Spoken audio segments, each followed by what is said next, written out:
Hello guys! Magandang araw po sa inyong lahat!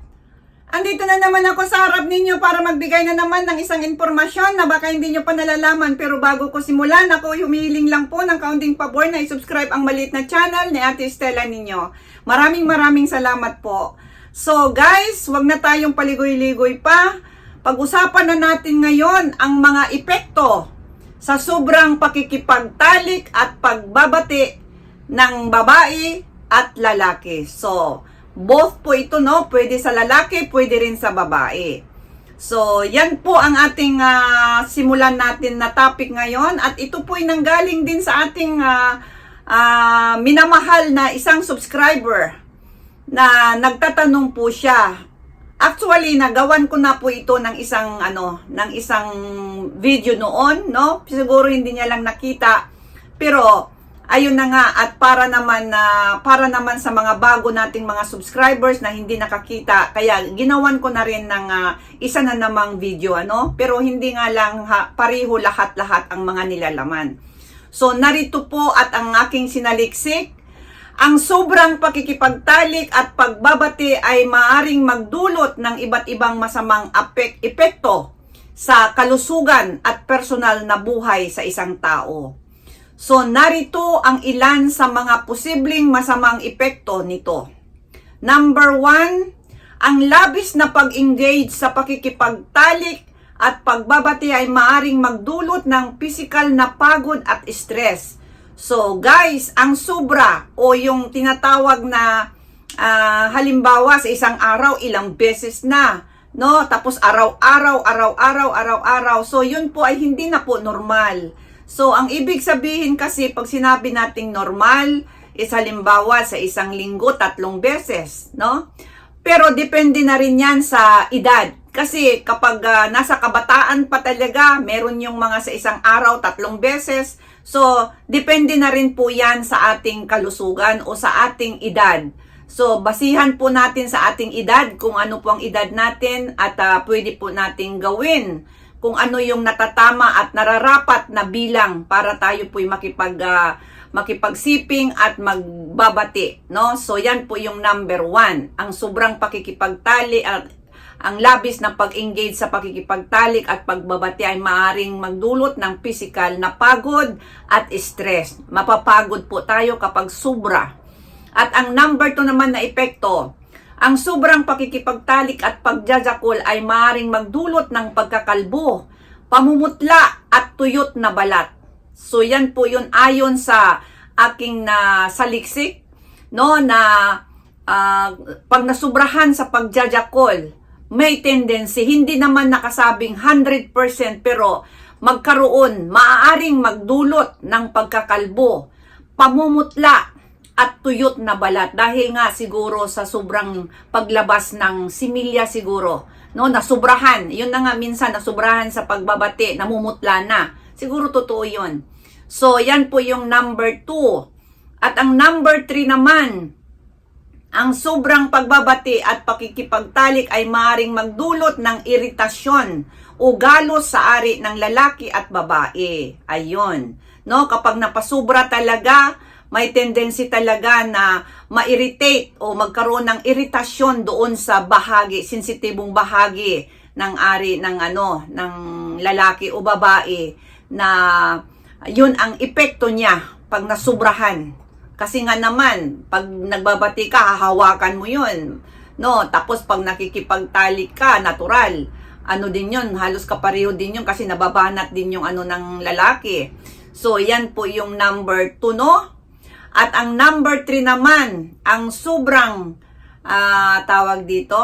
ang sobrang pagjajakol at talik sa ilang kaso ay maaring magdulot ng pagiging sanhi ng erectile dysfunction.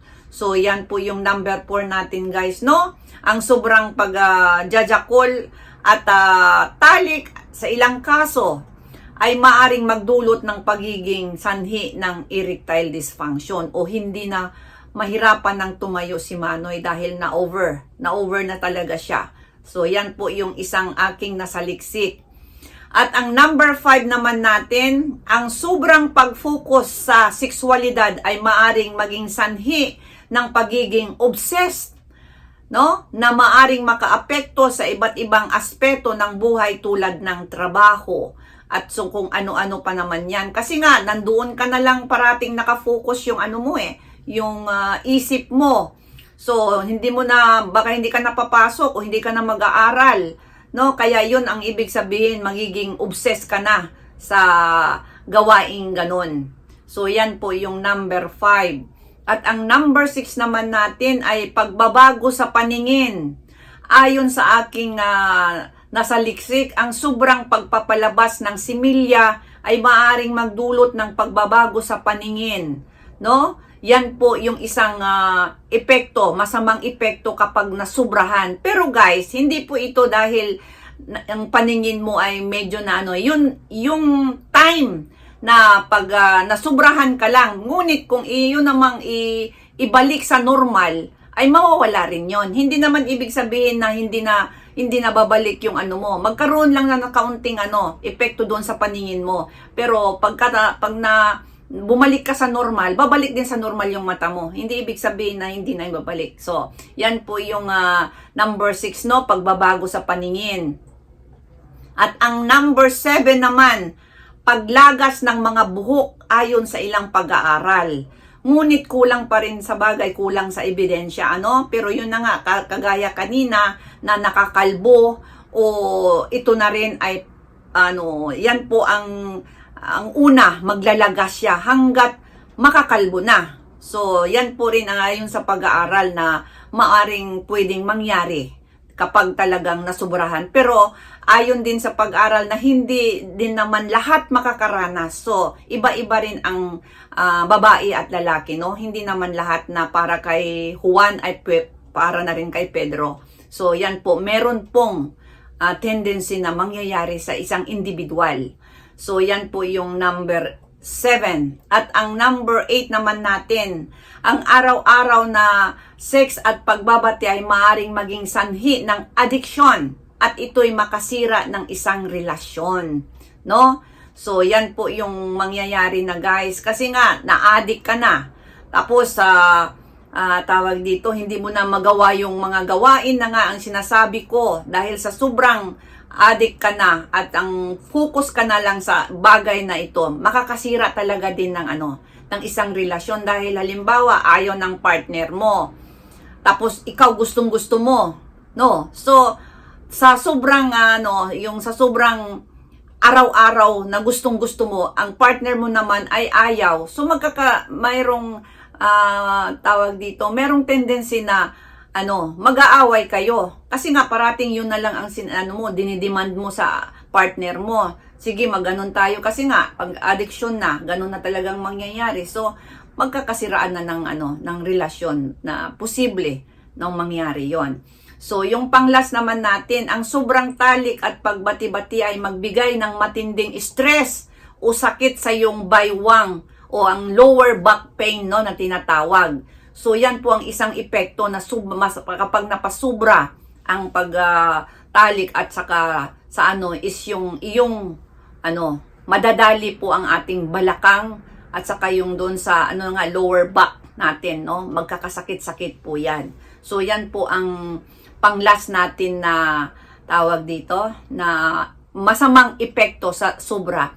Guys, kapag nasa normal po ang gamit ng mga ito, ay marami pong benepisyo kapag nilagay po natin sa normal, no? Pero kapag sobra, yun na nga, 'di ba? Totoo ang kasabihan na ang lahat na bagay na sobra ay masama, no? 'Di ba? At hindi ito nagbibigay ng magandang epekto, bagkus magdadala pa ito sa kapahamakan. So meron po tayong kasabihan na ganyan. Kaya yun na nga ang sinasabi ko, wag po nating tawag dito, yung magiging na tayo doon, yung magiging addiction na tinatawag do.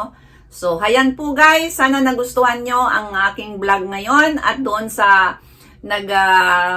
nagbigay ng ng tanong na ito, sana makita mo rin ito, no? Para malaman mo kung ano yung kasagutan ko. Maraming salamat sa inyong lahat.